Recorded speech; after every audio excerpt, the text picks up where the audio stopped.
الحمد لله والصلاة والسلام على رسول الله. ورياشة كردوان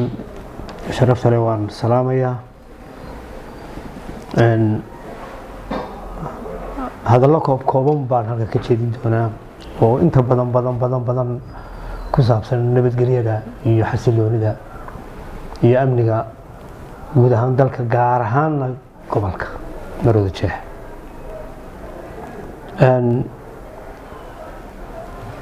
انت وقرين horta waxaan tacsiyadeynayaa dagaalkii shaqaaqadii iyo mudaharaadkii ka dhacay gobolka Awdal magaalada Boorama dadkii ku dhintay ayaan ehelkii iyo qaraabadii iyo dalka oo dhan ka tacsiyadeynaya inuu Ilaahay samiriye meel naga siiyo ehelkii ay ka baxeen inuu Ilaahay samiriye meel ka siiyo inta dhaawacantana Ilaahay u booqadayo waxa kale oo boogaadinaya hambalyeynayana gubashii nabadda ee uu dhigay madaxweynaha jamhuuriyadda Soomaaliland mudane Cabdiraxmaan Maxamed Cabdillaahi taana waan hambalyeynaya waan soo dhaweynayaa intaas mid guud ay haddaan soo gudbo gobolka kan iyo guud ahaan badalka amniga iyo nabadgelyadu qof kasta oo bani aadam ah waa u dan waana muhiim haddii khalkhal uu galo amnigu dhibaato badan baa dalka ka dhacaysa ilaahay baana quraankiisa ku yiri dhowr aayadood baan soo qaadan doonaa ilaahay wuxuu xarimay arlada in la xumeeyo oo la baabi'iyo oo dagaal iyo nabadgelyo darro lagu baabi'iyo ilaahayna quraankiisa wuxuu ku yiri ba'da a'uudu billahi minash shaytaanir rajiim wala tufsiduu fil ard ba'da islaahiha warudanka kharibina oo habaabiina oo xumeynina kadib markii la wanaajiyay oo ilaahayna wanaajiyay dadkiisuna wanaajiyay macnaheeduna waxa weeye fal kasta oo sababi kara balaayo iyo fitno kala dambeyn la'aan iyo kharibaad amniga ku burburaya istiqraarka ku burburaya waxa kale oo ilaahay yiri amnigu waa nicmo weyn ilaahay dadkiisa uu ku galadaystay waxaanu ilaahay yiri bismillaahir rahmaanir rahiim falyabudu rabb hada albayt alladhi at'amahum min juu'in wa amanahum min khawf anaheeduna yahay dad degan oo ilaahay kaajo iyo cabsi uu ka badbaadiyay inay ilaahooda عابدان بقى لو بهاي إنه قبل كنا ما كنا نسوي نقولنا قريان ولا تشوقين بتشيرو قريان لقولنا ولا ينون ولا كسني كتيرتها ويري هاي قفك وحي رئيسي قفك وح بدن هاي سوي لهاي برواقة سيئة أمني جاي عودنا أنا بتعودنا تدخل كالهير qof dhulka yaala oo faqiira oo miskiin oo waxba haysan iyo tabaqad dhexe iyo tabaqad sare oo ilaahay u faajiyay oo ilaahay u nimceeyay baa jirta inta ka dhaxaysa qof waliba nabad buu baahay haddii aanay nabad jirina nolol ma jirayso waxbarasho ma jirayso baayac mushtari ma jirayo khalkhal iyo murugo iyo wareer iyo isqabsi iyo fawda iyo dalku ku dabeelaya ilaahay waxa kale yiri wattaqu fitnatan la tusibanna alladhina dhalamu minkum khassa macnaheedu yahay fitna iyo balaayo markay dhacdo intii samaysay oo kaliya ku ekaan maysa dadka oo dhan bay saaraysaa ilaahayna subxaanahu wa tacaala nimco weyn buu ina siiyey nimcadaasay u baahan tahay inaynu ku shukrino dikra ilaahay uu inaga qaadayo axaadiis baa iyaduna ku soo aroortay amniga iyo istiqraarka iyo kala dambeynta iyo nabadgelyada nabiguna calayhi wasalaatu wasalaam wuxuu sheegay inuu qofka bini aadamka ah ee muslimka ah saddex shay xaaraan ka yihiin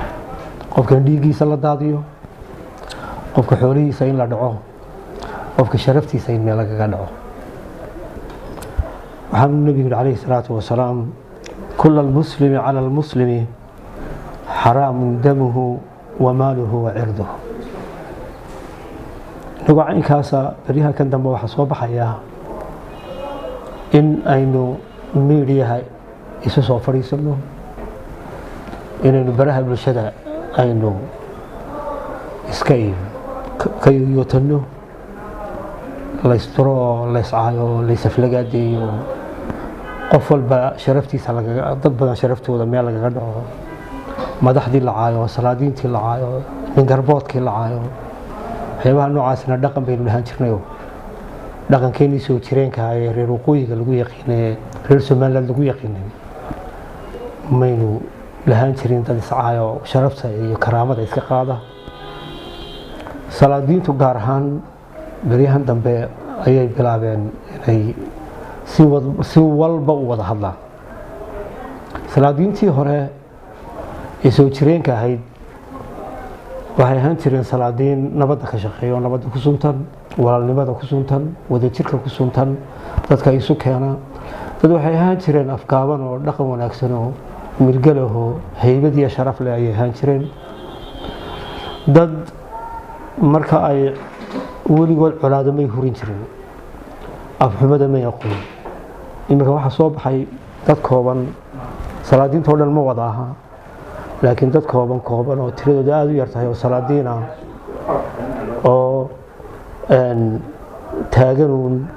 meedhiyaha taagan wada hadlaya waxaana wanaagsan arrimaha noocaas oo kale dee hadday nagu bataan suldaan buu jawaabi doonaa dadna afxuma iman doontaa afxuma hadday timaadana dee gacan baa iman doontaa mar waxyaabaha noocaas oo kale waxaa loo baahan yahay in suldaanku ku sugnaado haydaankii suldaannimada haybad u yeesho sharaf u yeesho karaamo u yeesho kicinta iyo dhaqdhaqaaqa ummadda uu joojiyo dadka isu keeno walaaleeyo ayaa loo baahaya waxyaabaha uu nebigu calayhi salaatu wasalaam ka digay waxaa ka mid ah wuxuu nebigu calayhi salaatu wasalaam laa yaxilu limuslimin an yurawica musliman ma bannaana inuu muslimka kale uu cabsi geliyo uu argagax geliyo wuu raabay nebigu calayhi salaatu wasalaam waxaa kaluu nebigu yidhi calayhi salaatu wasalaam man xamala calayna silaax falaysa mina qofka noo soo qaata hub annaga naga mid maaha waxyaabahaasoo dhami waxay ka mid tahay afxumada iyo hub la isu qaato inaanay diinta islaamku bannaynin ayaa muuqanaysa fitnada iyo balaayadana nebigu wuu ka digay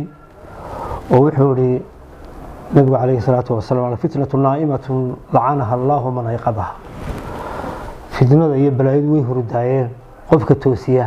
ilaahay ha lacnado waxyaabaha markaa loo baahan yahay waxaa ka mid ah inaynu waxaasoo dhan ka waantowno